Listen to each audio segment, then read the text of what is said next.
Na wonche etoso mienu ni ana mede enkomo yi asimani so na masa Ghana fo nyina abo se not until se mehu se aban atu anamon ewo sa ohawi a meka ho asemi minyaika cocoa processing factory yeah former president John Ejekum Kufo na penso papa anapɛ sɛ utiami a michiao menim sɛ utia Adom FM papa former president John Ejekum Kufo adwuma no a wo hye ase abra Ghana edi 50 years sɛ oh enka opani a enam ne so ma koko eba Ghana kane ora tetekwashi baby a wakochichire ni koko fu a edi kan menti enam so kranti abayi akwaye Jubilee Farm ewo Mampong-Akuapem Mampong asem na mekan na farm no enia enti yanchichire cocoa processing factory yansi cocoa processing factory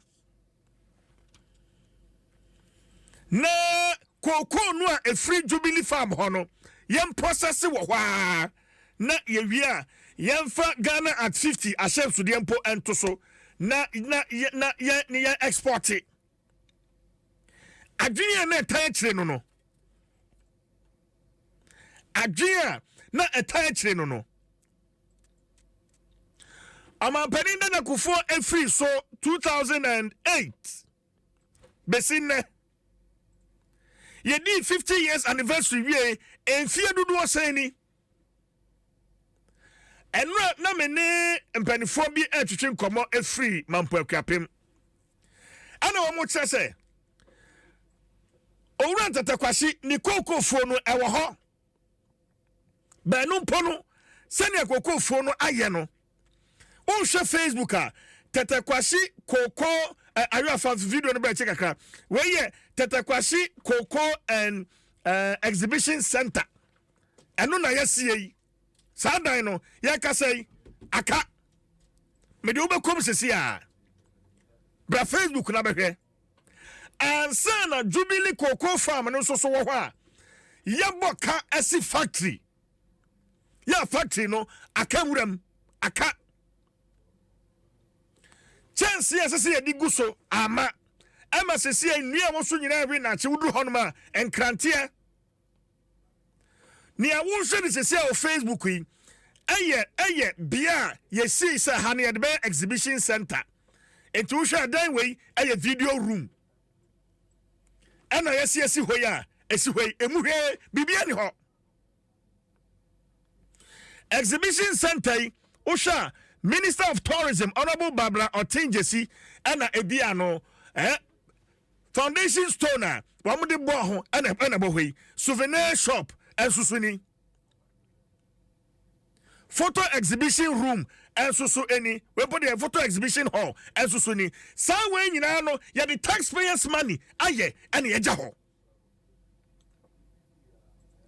adwuma hodo a enkasa cocoa processing factory and sa exhibition center ebetimi ya generate emagunu a womo Mampong adwuma kombenya ye over 2,000 employment opportunities and ekebetimi ya create enso so eni factory no a akawuram tatakwashi exhibition center house so a eno so ni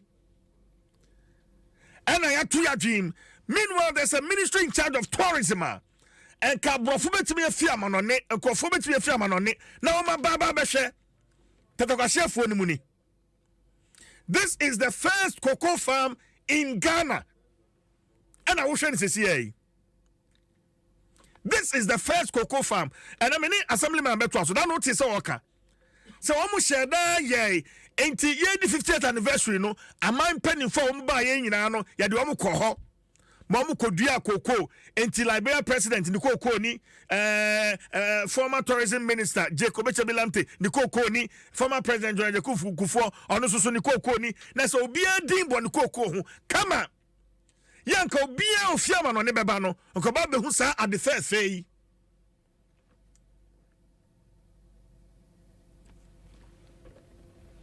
Mame kwa ahoma so. Na mene assembly ma mene me hyankomo no ase na wotwe mu na me yese na meto aso. Prince Tete Besiase electoral area assemblyman. Prince at saying Onyami gusu sia me papa ma tanfo mom no mobre. Mene wo share enkoma ase na wotwe mu. Ma mo Facebook pato fa comment to ho. Ene video no ya update no. Enti ene new videos na ye kire e wo Facebook. Prince ene me pese ye ko exhibition center ho.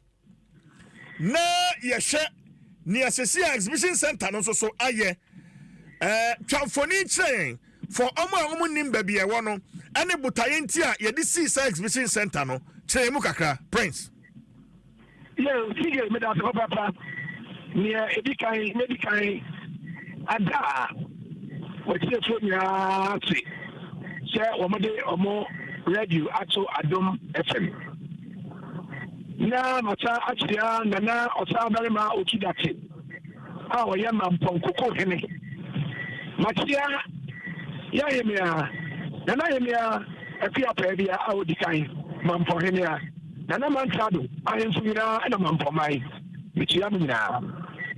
Yes, I am a dead, and then no one was there. What's some of your trunk of Wilson?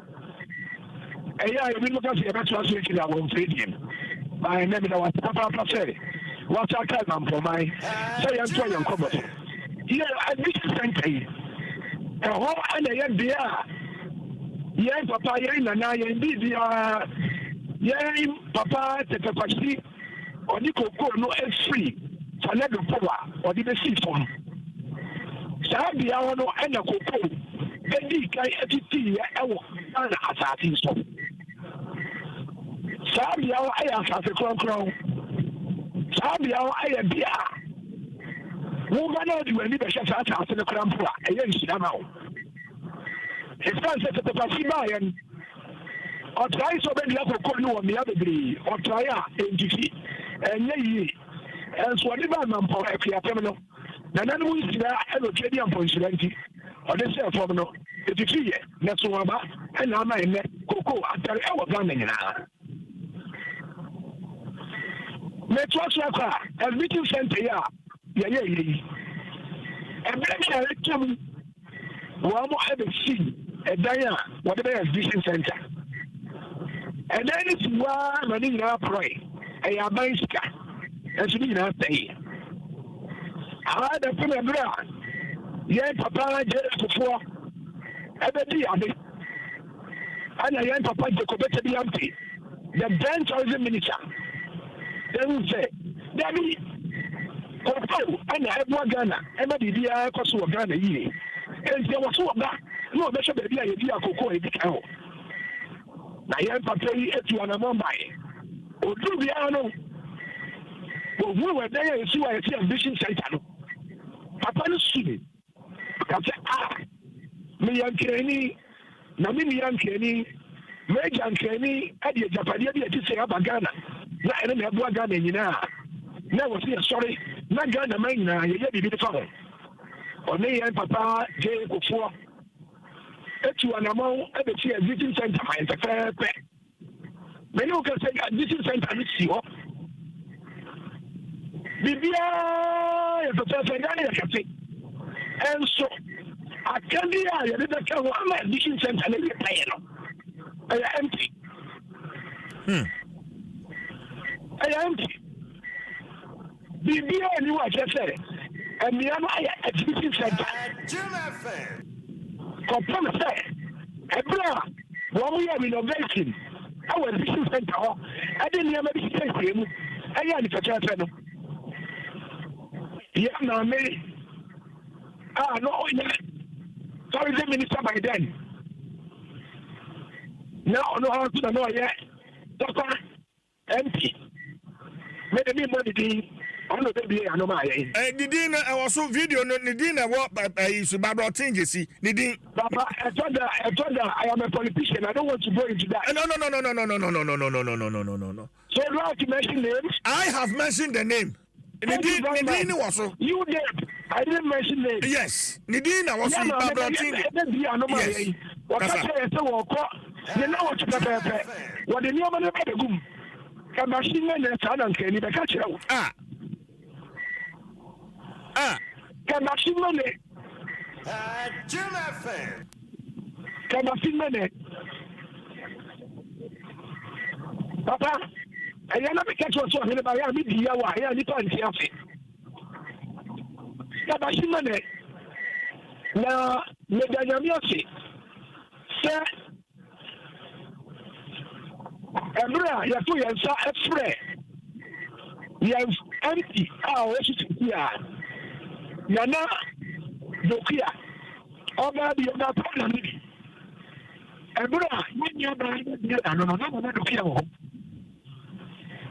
anu wale de tare sama ni nya ba ya dia na one government body ebeba abekite adwuma nim na wo mo hwe na dwumadie no etumi elu paye governing body no it comprises with 5 institutions. Yawa Cocoa Board rep also. Yawa Tourism Ministry rep also. Yawa Akuapem Assembly rep also. Yawa Traditional Council rep also. Yawa Tetefashi Usianso rep also. See, I'm not paying me the can't what you know. It's all some Mampong-Akuapem. Brian Woods is Ciano, and that's how I was a Mampong yet. Assemblyman Winim. Asamunu a upesa wo kanu anapai no. Asamu apesa wo bie so no. Me ne wo bie no de yanim. Fasha fridge mame. Ukwada nyame ya adom a mema okwan na ya hye nkomo no ase ato nkomo no ase so e de afiri ho. You see the answer on the corner. The flow. Me say the assemblyman, enti Mampong one time to my pa my head. No I'm sure that e ma be na me say my pa so. Na koko atemi. Ye tonka bi ye. Me da se papa. Enti nyame ya adom a ukwada e beto asa nkomo yi so but Ghana won.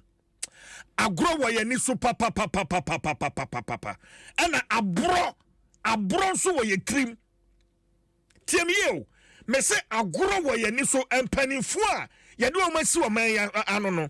Agro wo mani so ena aburo so wo mutrim na ka ye ka enfaso a wo man yenya free koko so a enka ekura ketua te se Mampong ye na ye se hona koko free Ghana ha ashita Ghana baabia menei ye export koko in millions of tons ya de kwa manone enka sa kuroi enka se na sanke ani omudi ya ne Mampong ni ni ye kura and that's the truth ya ne man ni ye kura